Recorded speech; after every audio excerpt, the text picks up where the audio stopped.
Good morning and welcome to the first Brazil-China Business Council webinar of 2021. And by the way, Happy New Year for all of you, since this is the first time we meet in this year.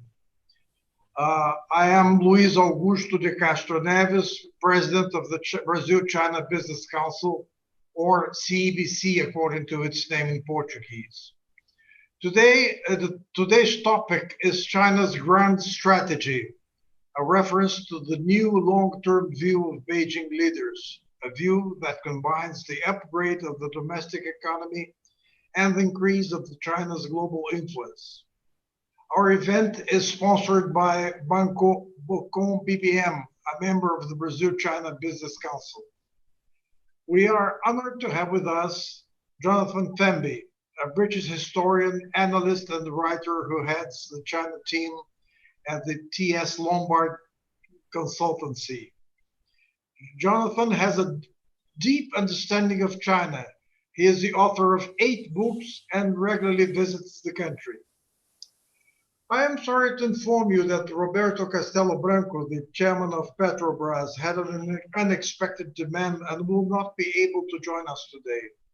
But he will be very well represented by Rafael Chaves, the Chief Strategy Officer at Petrobras and Chairman of the Board of the Director of Transpetro, the Maritime Transportation Division of Petrobras. Jonathan will talk for about 20 minutes, and after that, Rafael will have the floor and will make some comments and raise topics for a dialogue with Jonathan. In the end, we hope to have some time for questions from the audience. Please use Zoom's Q&A tool to send questions. Well, I wish you a very fruitful event, and the floor is yours, Jonathan, and thanks again for being with us. Well, thank you very much, Ambassador, and thank you very much for having invited me today and for everybody who's come in to listen to us. I hope that what we're going to say will be interesting, thought-provoking, and useful in looking at one of the most important issues in the world today, which is how China evolves and the relationship of other countries, including, of course, Brazil, with the People's Republic there.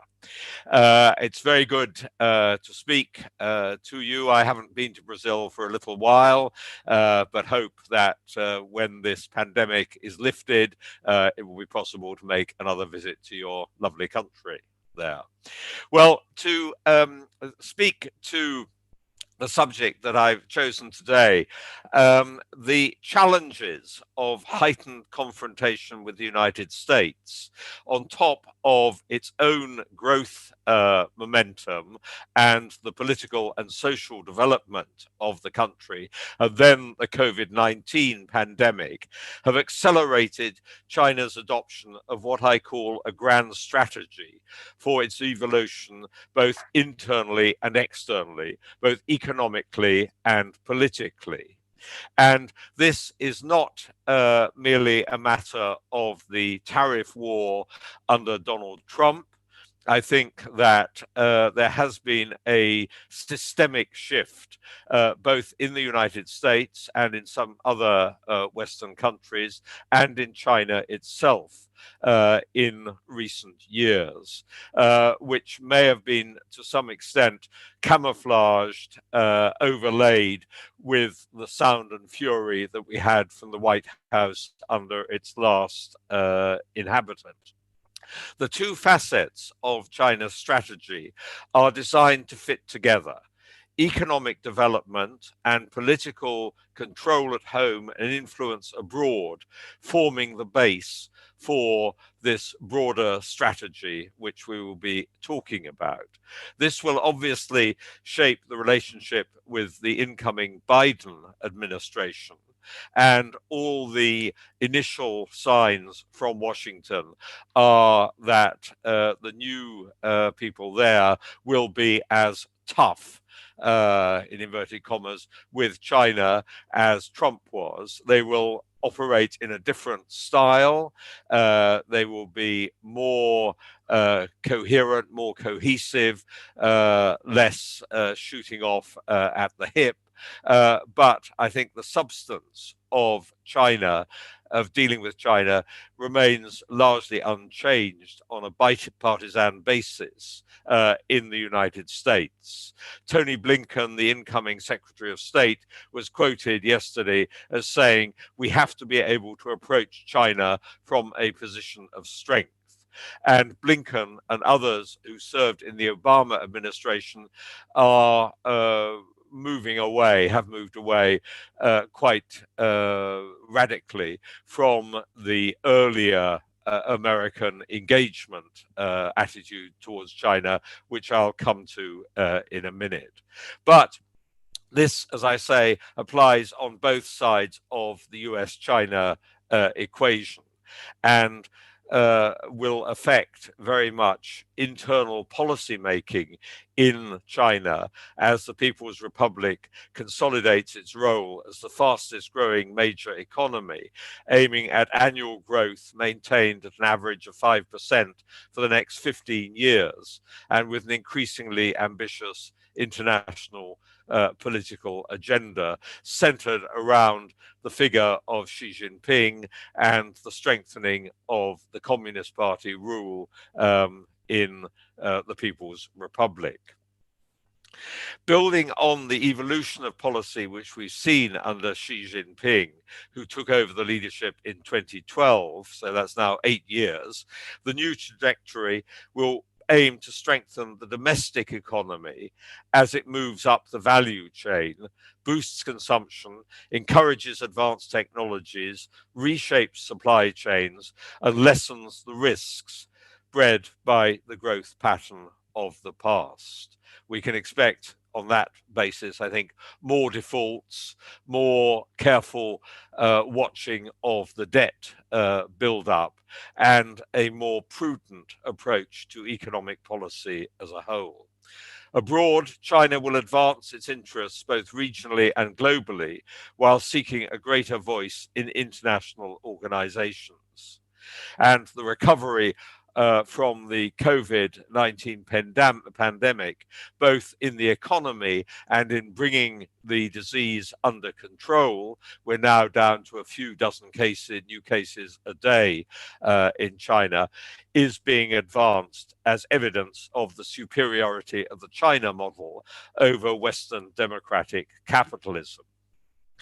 In this context, the constructive engagement, particularly with the United States, but also with the West and Japan more generally, that followed the opening up of China under Deng Xiaoping at the end of the 1970s, has been replaced by rivalry and competition on both sides that has broadened out from Donald Trump's initial tariff war into a wider-ranging confrontation that runs through politics, society, technology, and the economy. The depth of bipartisan backing in the US for a tougher line with China means that it will continue not just under Biden, but under whoever I think succeeds him in the White House, albeit, as I said, with a more cohesive agenda, and above all, with a greater consultation with allies, which we'll be hearing a lot about, I think, in the months to come. But this is not a one-way street. While Donald Trump made America Great Again his slogan, we often forget that actually Xi Jinping and the Communist Party promulgated the China Dream, as it was called, before Trump became president. That idea of rebuilding China, rejuvenating China, making China strong again, the China Dream, in other words, is inherent, implicit in the leadership style and leadership policies in Beijing at the moment. And that is now becoming more clearly defined, I think, in what it means internationally, within and without China, in, for instance, reducing dependence on the United States, in reconfiguring American-dominated supply chains, and generally in promoting what is known as self-reliance, in quotes, which is inherent to the national strengthening and rejuvenation agenda laid out by the leadership. This, and it is important to say this, does not mean autarky of the old-fashioned style. China is not going to go into isolation. Cooperation, including with the United States, will continue in areas of common interest, not only climate change, but also in business areas where China has a distinct interest in tapping into advanced technologies, advanced financial systems, and other techniques which it sees as helping its growth. The PRC has no desire to cut itself off from the world, which would not bring it benefits. What it wants is more control over those relationships with the rest of the world. It knows if there was any doubt about the importance of trade and the export business, the economy's recovery from the COVID-19 downturn has shown how important business abroad and exports are for China. Beijing has eased restrictions on foreign investments, notably in financial services. FDI rose very significantly last year, and a series of state council meetings, including one last weekend, have put a new emphasis on opening up. So the mainland knows that it needs the rest of the world, I think. It will, for instance, remain resources dependent in vital areas, some of which greatly concern Brazil. China continues to need to assure itself of reliable supplies of commodities, such as iron ore and soy. What it wants to avoid is dependence of the kind made apparent by US restrictions on technology, which constrain its freedom of action. It wants to develop its own high technology capacity domestically, and to make the economy more efficient. But it wants to do so, as I've said a moment or two ago, with greater control of its own and its own set of suppliers with whom it deals, free of the confrontations with the United States. It wants more efficient allocation of production factors, higher level opening up, and will involve some easier market access for foreign companies. We can see the recent agreement in principle with the European Union as being definitely an invitation for European companies which do things that China sees as helping its development. We can see that agreement in principle as another step in this direction. At the same time, politically, the leadership in Beijing wants a greater say in international political affairs to match the country's economic weight, while defending very strictly its own sovereignty and refusing the right of other countries to comment or get involved in internal affairs in China. It's shown that it's not going to give ground on issues such as the South China Sea, regional frontier disputes, Xinjiang or Hong Kong. Unification with Taiwan remains a major objective, and we had a recent small flare-up in the Taiwan Strait at the beginning of this year. Moving into gaps left by the Trump administration's approach to international affairs and making the most of economic opportunities offered by its domestic market and the appeal of that market to international companies, China is paying more attention to global partnerships, as shown by the recently conducted regional RCEP agreement with 14 Asia-Pacific countries, the trade negotiations with the European Union, which I referred to a moment ago, the ongoing negotiations for free trade agreements with Japan and Korea, and other bilateral initiatives which are taking place. Alongside of this, the Belt and Road Programme looks likely to be scaled down in scope and more tightly managed, but will continue to provide bridges for the PRC globally, with a lot of the focus probably going towards Southeast Asia.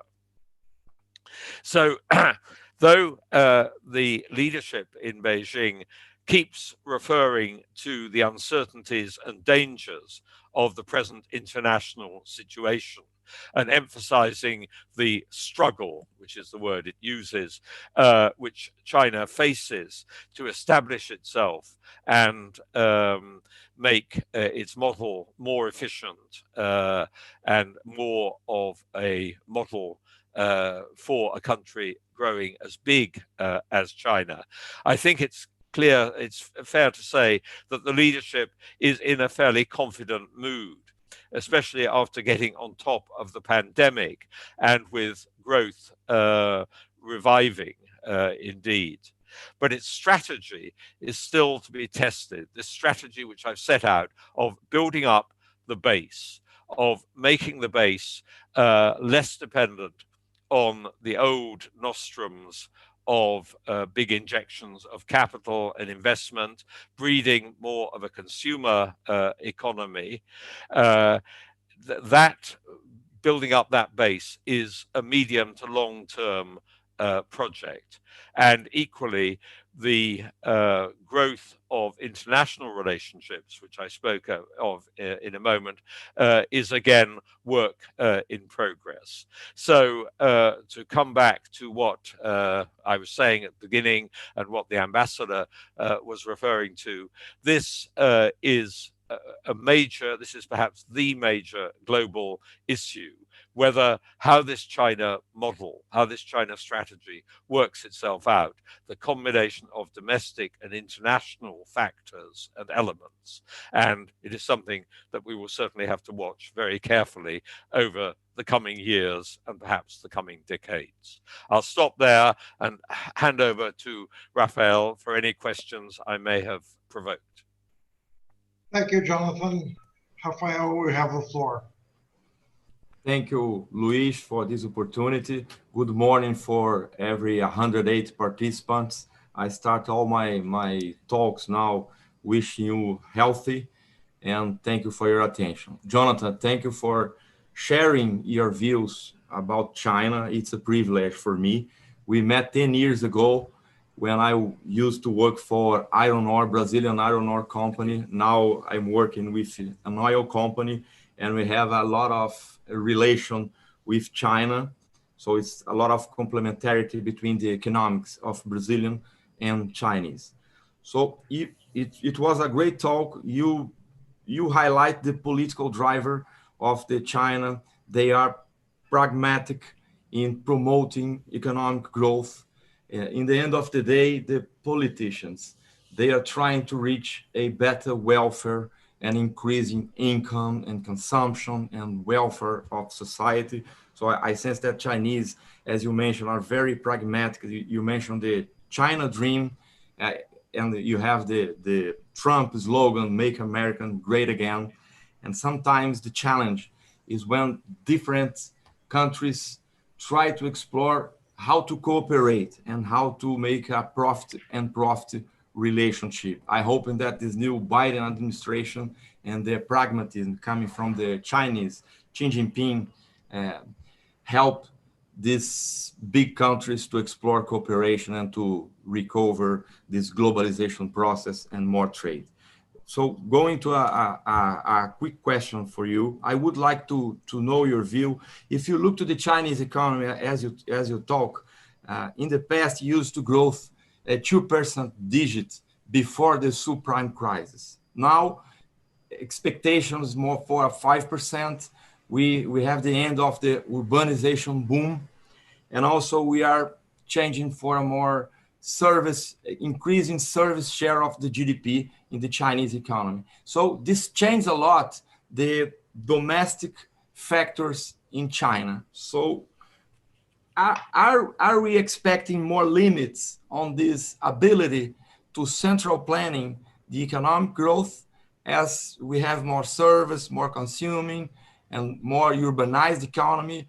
From the inside perspective, from people perspective, are more limits in central planning this gradual change from a state market economy to a more decentralized and less dependent on the public money and more driven by decentralized investments? I would like if you could share your view on that.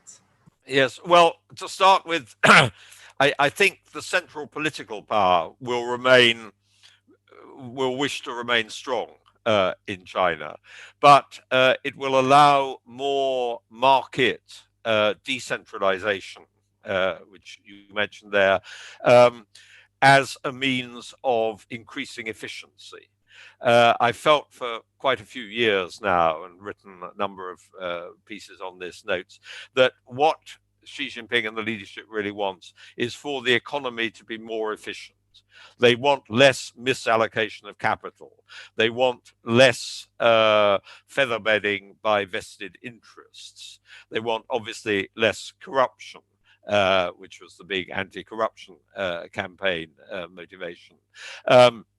So the answer is yes, but, and there's a big but here, we are still in a one-party state, and that one party wants, in the end, to keep control of the main economic drivers. And with the recent shelving of the Ant IPO, you could see that some people at the top were worried that companies like Alibaba were getting out of control, as it were.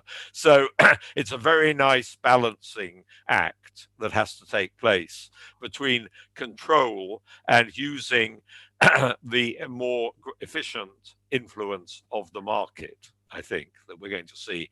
And that is something which I don't think I or anybody else, or indeed the leadership itself, can really predict how that is going to work out, because it is a very complicated give and take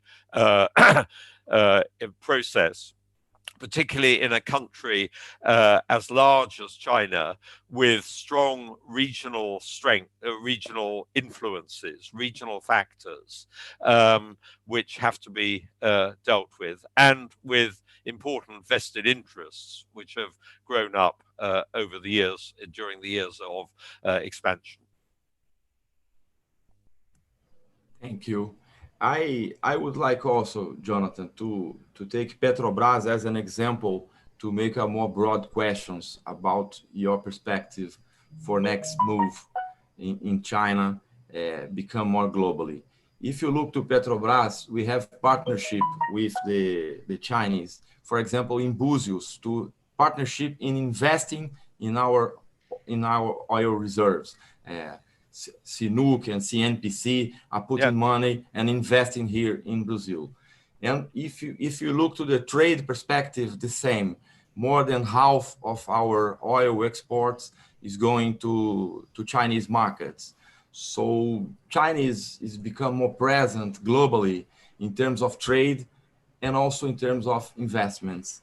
I sense that we may expect this arm of investing abroad tend to become more and more present in it may be in replacing trading, but also using this investment driver to provide all the resource that the Chinese economy require.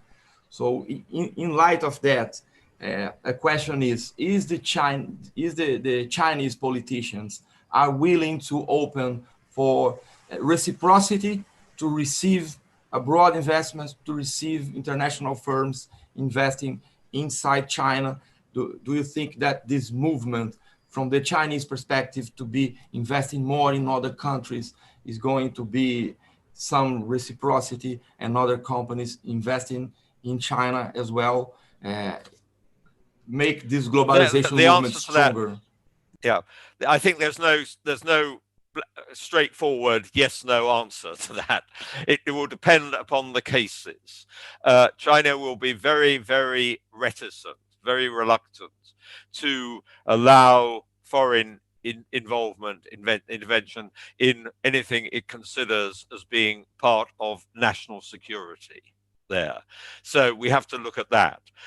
Where China will welcome foreign investment, and I would point to what has happened with some European manufacturing companies over the last few years, where China will welcome that will be where it sees foreign investment as being helpful to its own development, and in particular in where it brings technology. And this goes back to the 1980s, if you remember, the introduction of modern technologies from abroad. That will continue to be welcomed. Or in sectors, and the financial sector is an example of this, where foreigners can bring techniques and indeed money, which is useful to China. So I think there is no broad brush answer to this. It's a question of judging on individual cases there. If I could just, Raphael, go back to a second element in your first question, which I think is important, which is the move towards a greater expansion of consumption in China as against investment, which is very, very important. And a lot of foreign companies which operate in China or want to operate in China, of course, are basing this on an expectation of growing consumer demand. The problem in China will be to achieve, if you like, mass consumption demand increase there. And this, I think, can really only be done through increase in wages, manufacturing, industrial, blue-collar worker wages, which of course has an effect on China's competitivity in international markets. You have to be ready to move away from the cheap labor element factor in China if you want people, blue-collar workers, to have more money to spend. That's the first element. And that is a political decision which I think will gradually work its way through to increased wages. Secondly, there will be a need for rural reform to be implemented. There's been talk of rural reform for decades now, to put more money into the pockets of people living in the countryside by giving them greater land ownership and greater ability to raise money on that. And then the third element, which you mentioned, was the services sector, which is important to be built up. And all those three are vital elements in this move to a more consumer economy. But again, I go back to the proviso with which I ended my talk, which is that this is a long-term process. Don't expect immediate, quick responses. And indeed, it's one which will take place differently according to different regions, different industries, different sectors of China. So this is a long-term patchwork. Thank you. Mr. Castro, I have more or less 100 questions to make for Jonathan, but for the benefit of the audience that they want to do as well, I will make more 2 questions only, and then I pass for another question. Jonathan, okay. Jonathan, you mentioned the mass consumption, and I remember about this competition to be in the state of the art in the technological frontier. And I sense that United States and China, they have this kind of tension and competition We have some examples there, social platform as TikTok versus other one. We have the communication technology about 5G. So if you could share a bit of your view on these strategic sectors that you may, after implementing and leading the technological solution, you may go for a monopoly or for a few companies acting globally. So it's clear, there is clear a strategic component in this relation between the United States and China, and try to reach the scale and the state of the art of the best technological solution. So if you could comment a bit on about well, I think in some areas, Rafael, you can see China has made advances. 5G, we can talk about particularly various areas of AI, and also the use of technology in everyday life. All the Alipay, etc. But there are some areas where China still lags, semiconductors being the main example of this. And I think that China wants to build up what we call national champions, which could become international, which is why the fight over Huawei has been so important. And China would like to put its imprint much more on global technology, not just as a supplier of equipment and a reuser of other technologies produced elsewhere, but as an originator. And that is something we'll have to wait and see how well they supply. But the fact that technology is so important raises the possibility of a divided technological world, with China on one side and the United States on the other.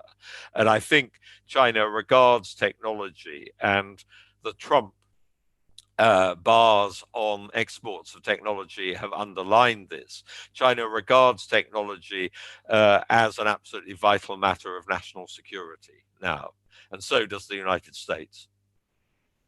And I fear that there is going to be a bifurcation there. I see. A last one, Jonathan, is more, I don't know, philosophical one.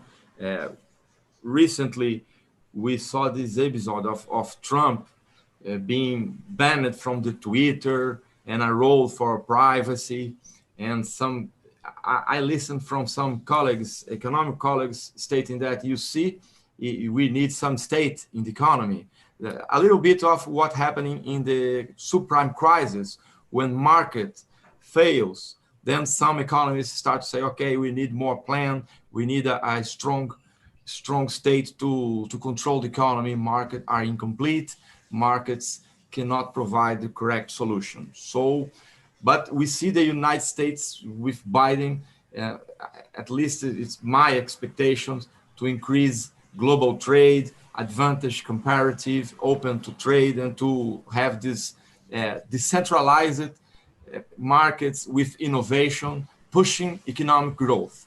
And I see in China maybe a gradual change to more markets and less states, but still a strong state. And I saw some declarations from some Chinese authorities in this Trump episode say that, you see, we need the state controlling the economy, not the Twitter or the other social platform, saying that who can talk about what.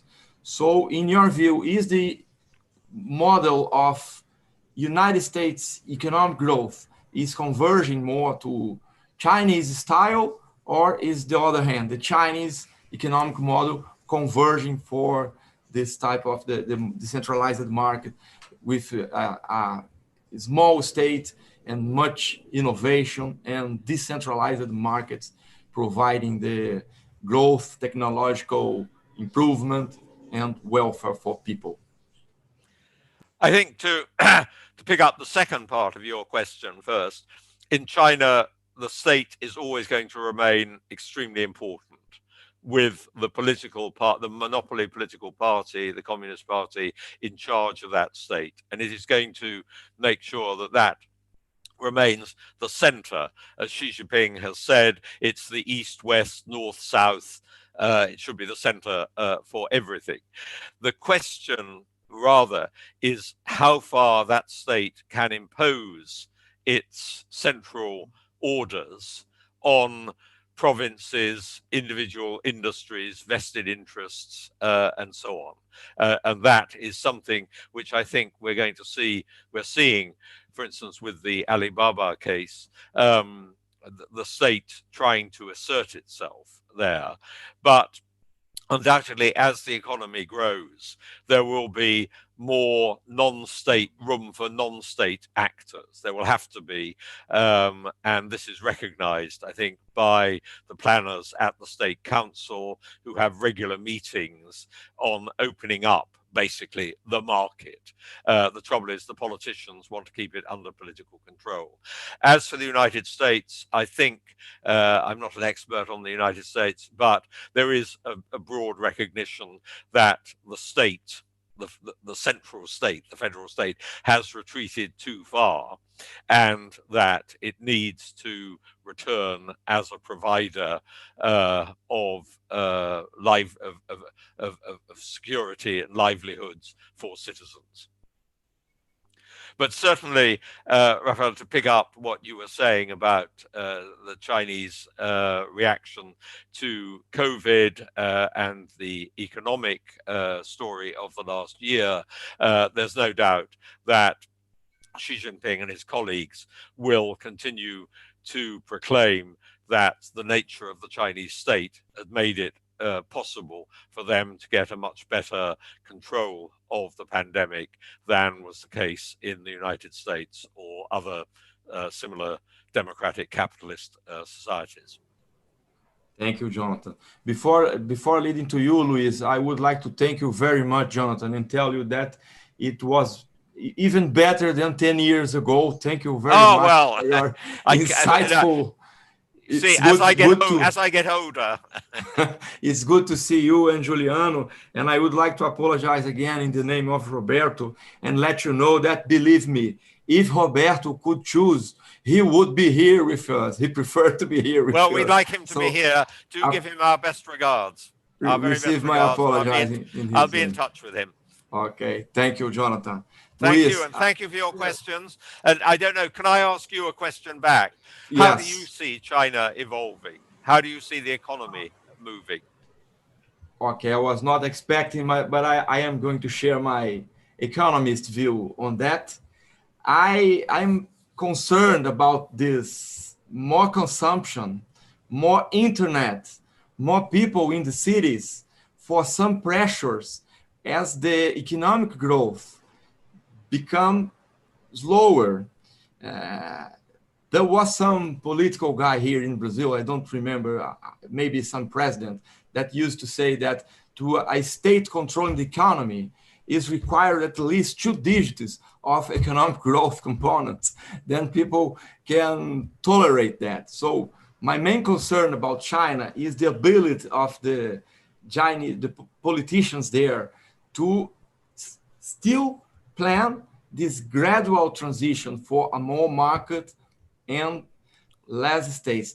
But it's a different culture. So it's my view. I need to recognize that I'm not specialist in China, but I think there is a risk there that people start to claim for more decentralization, more freedom, more opportunities.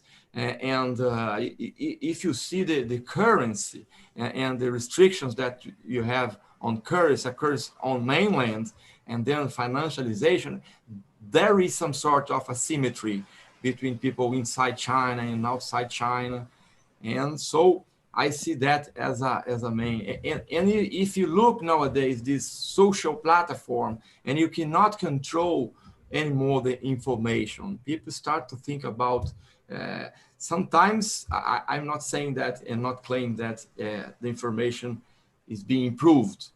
Sometimes we have many fake news and something like that. So this environment, I think, poses a bigger challenge to people in China. And the second question, it's important to to reach an equilibrium in terms of trade and in terms of financial balance between United States and China. So these are two sources of risk that I see for the desired path, economic path, which is the Chinese economy gradually change and without an abrupt crisis in the middle, gradually change for more markets, more investments, and opening trade in terms of trade, open in terms of financial service, and opening in terms of investments and equity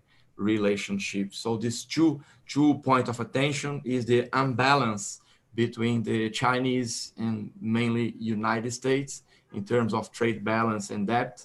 And the other one is decentralized claims from population for more welfare in a lower growth environment with more information and more cities and people urbanized and sharing information. That's the two points of attention.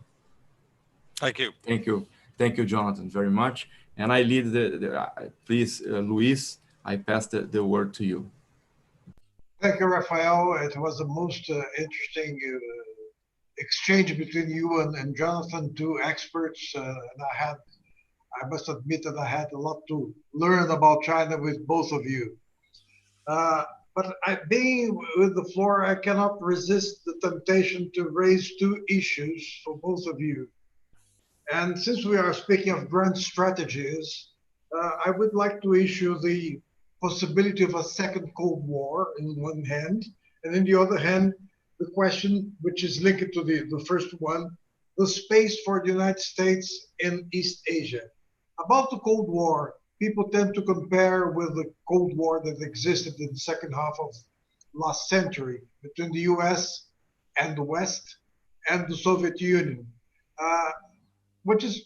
we are now living a totally different situation, because at the time the Soviet Union has no relation whatsoever with the US except on the military point of view. It was a dispute in which there was the so-called nuclear balance, which prevented both countries to engage into a warm war or a hot war.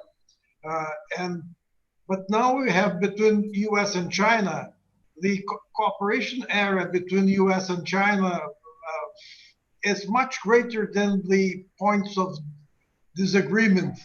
I would say high tech, the expansion of the military power on the part of China. But China and the US are very close and very coupled. Which explains the so-called decoupling, attempt to decouple, which will be somewhat limited in my view. So therefore, they have much to lose if they were to engage into a new Cold War, which would be totally different from the previous one. This is one point. I don't believe in a Cold War between the US and China, although in a very limited way. And the second point is the presence of the US in East Asia. The presence of the US in East Asia is a remnant of World War II.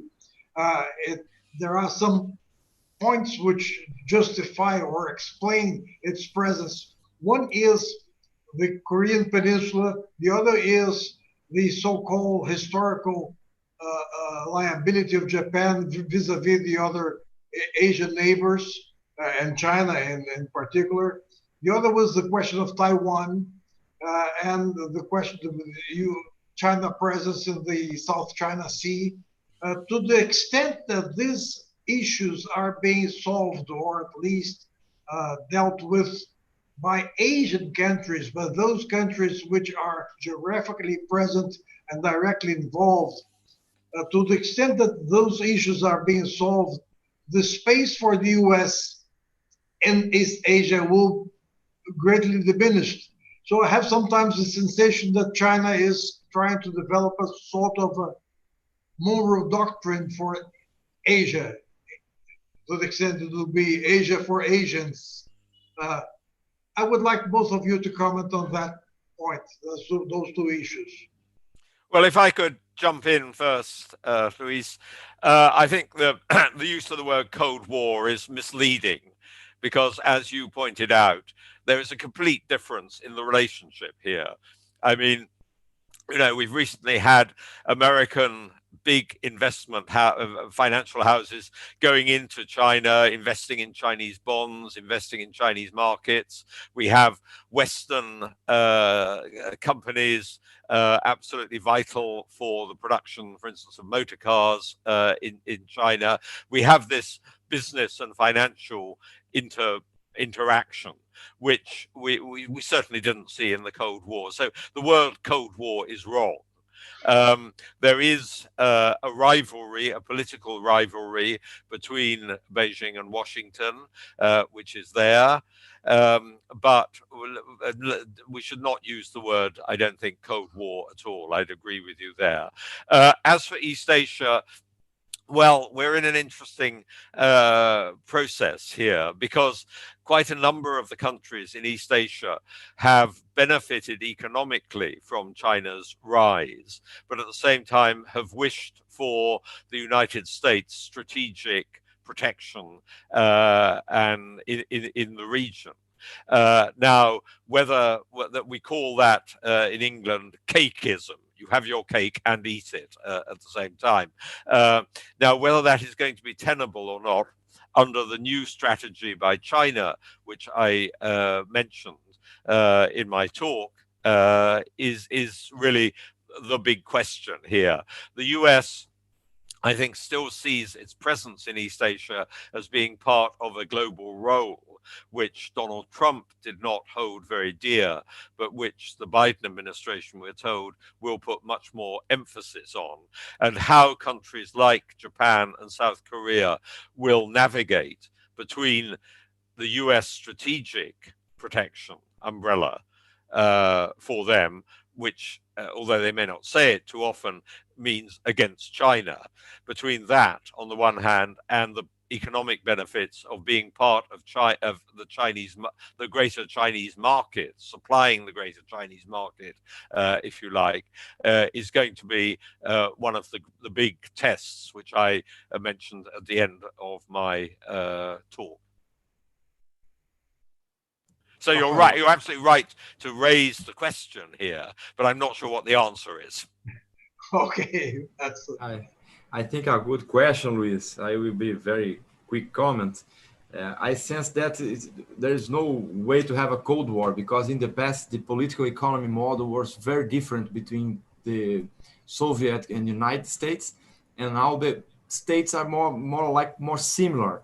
The doubt is about the presence of the state to limit these global corporations' empowerment. So I sense that next challenge we may expect is about multilateral organizations and global rules to rule these interactions between the states and the private companies. And for example, we need to pay to use the atmosphere regarding the Paris Agreement for the energy transitions. We have big, or about this ban in Twitter of Trump, who is going to say what is prohibited, what is allowed. So I think the challenge is more about the global rules and multilateral organizations. Very good. Well, we have a number of questions here for both of you, but I have to consolidate there, so otherwise we would run out of time. One question is, in your opinion, how big US corporations will behave in the face of China's advance? Will they support greater world capitalist integration in a peaceful, liberal way, or will they support political and state policies of protectionism, blockades, and conflict against China? I think they will avoid the second for as long as they possibly can. China certainly thinks that American business still wants to be involved in the mainland Chinese market, and those companies will continue, I think, to seek and activity, operations, and expansion within China itself. Not just the United States, but this also applies to European companies too, and Japanese. And the other question is, could both speakers elaborate on the decisive role of Chinese state-owned enterprises, not only nationally, but rather in China's expansion abroad, including Brazil? Well, Chinese state-owned enterprises have often been seen as, by the political leadership, as the foundation for national champions or international champions, which China has wanted to promulgate. On the other hand, they've not been, I would say, in general, that efficient at doing this. And I think that there is a general desire in the leadership in Beijing to make the state-owned enterprises more efficient operationally, both nationally and internationally. Rafael? I am a fan of the globalization. I sense that globalization improves welfare. So Chinese spectacular growth benefit Brazil a lot in terms of iron ore markets, in terms of oil markets, and many other markets for our agribusiness. So China is very close in terms of partnership, in terms of trade, and partnership in terms of investments and sharing some risky decisions to develop some markets in Brazil. So I sense that this closer relation to China is great to Brazil. And I sense that Chinese are very pragmatic. They act trying to look for profit-to-profit solutions, and I think it's great. And I have already mentioned the risks that I see to China pushing. If you look to COVID, Luis, the Chinese markets help us to put many of our products during the crisis and keep the economy growing here in Brazil. So this partnership with China is completely important for Brazil, and Chinese are pragmatic. I think that's the main comments that I have, and that's it. Another question is, perhaps Jonathan would be the one to answer it. How would you describe the current governmental relations between Europe and China? Is the continent divided when it comes to China? Yes. There are a lot of different, the continent of Europe. Yes. Yeah, there are many different views. There's been, if you like, a more critical view of China that has become apparent over the last year or so in Europe. But then you had the rush to conclude in principle the investment pact at the end of last year. And Europe, I think there is a division in really the question in Europe as to whether the EU should line up with the United States, with the Biden administration vis-a-vis China, or whether Europe should play its own role towards China, which I think Germany and France would support there. And there is one new question. Under the Biden administration, the US appears to be relying on a policy of containment of China. Can China be contained? No. No, because for the reasons that we went into a little on the last question, but one, China is just too enmeshed with the rest of the world's economy, industries, and supplies. As we have seen, when the initial Trump tariffs went in, the effect of that on American bicycle makers, for instance, who get all their parts from China. We've become a lot of countries in the West have become very dependent upon China, and containing that is economically virtually impossible, I think, now.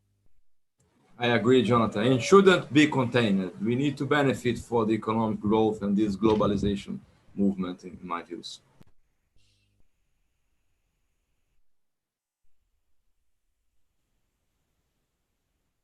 There is another question which is provocative. Will China become the new world hegemon by the end of the decade? What are the implications of the rising Chinese influence in the world? How likely is a hot war between China and US? This question has partially been answered by your comments, Jonathan, but perhaps we might, given it was a bold question, perhaps might have a bold answer too. My bold answer will be, in the present world is fragmented, partly due to the rise of China and its influence, but we can't have an old-fashioned hegemon at all, I don't think. I don't think anybody can dominate the whole world in the way that the United States was seen to at some points there. And also, I think that despite all we've said about China's growth, about its increased influence and so on, China still has some quite major problems to deal with at home, starting with the demography, with imbalances in the economy, with the investment consumption balance, which we've talked about, and so on. And China has come so far, so fast since the late 1970s that I don't think it really is set to become the hegemon of the kind that the questioner no doubt had in mind. It will be a very important, perhaps the most important single economic power on earth, and how far politically it is influential will depend largely on the reaction of the United States, the West, and Japan to the rise of China and how that is handled.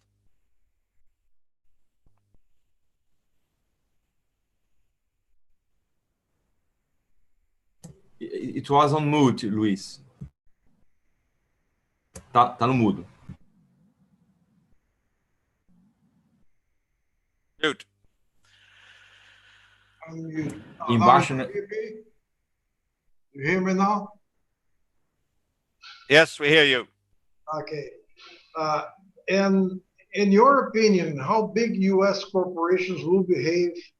No, that's it.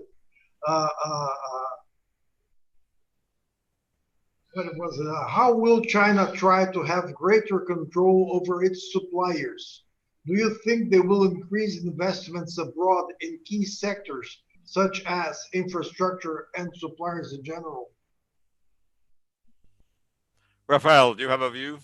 Yes, I think that the Chinese state, they have control in so many things. They don't, it's my view, they don't want to have completely control on all the supply. They are too big to control every detail. So the strategy is more like to have a share. For example, I mentioned our oil Búzios field. They have a small share now, is 10% of our output, of our production, and they import a lot from our oil exports from Petrobras. So the same in terms of iron ore. They don't want to control all the supply chain. They are in the opposed movement, as Jonathan said, with many problems inside. So I sense that Chinese is more like to conversion to not decentralized, but less state market model. And our last question is, it is addressed to you, Jonathan. Mr. Femby, do you think the recent RCEP agreement poses a risk or an opportunity to trade relations between Brazil and China?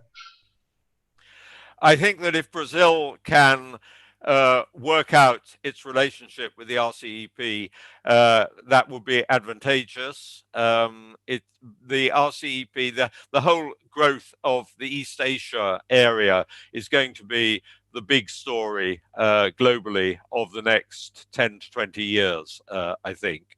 And China is clearly sees that too through its membership of the RCEP, and I think that this is going to be a positive development for the region and for countries which have established trading relationships with that region. Well, thank you very much, and I'm afraid we are running out of time. So what I have to emphasize once again, and thank you so much for this terrific presentation and discussion. And it is impossible to understand the 21st century without understanding China. And I'm sure we all leave this event more knowledgeable about China than before. But it also raises more questions. So you could stay here much as always. We could probably go on all afternoon, all day. The more we know that we don't know. Yes. So therefore, I apologize to the audience if I was not able to convey all the questions to you, but we have a time constraint. But this event will be available with Portuguese subtitles at our YouTube channel. Once again, Bocom BBM and Jonathan Fembi and Rafael Chaves, we would like to thank the three of you, Bocom BBM for being our sponsor, Jonathan Fembi and Rafael Chaves, who found time in their busy agendas to be with us today. Thank you very much to both of you, to the audience. Muito obrigado a todos, and I hope to see you in the next webinar by ECBC. If I can say thank you very much for inviting me. Obrigado. De nada. Thank you. Thank you.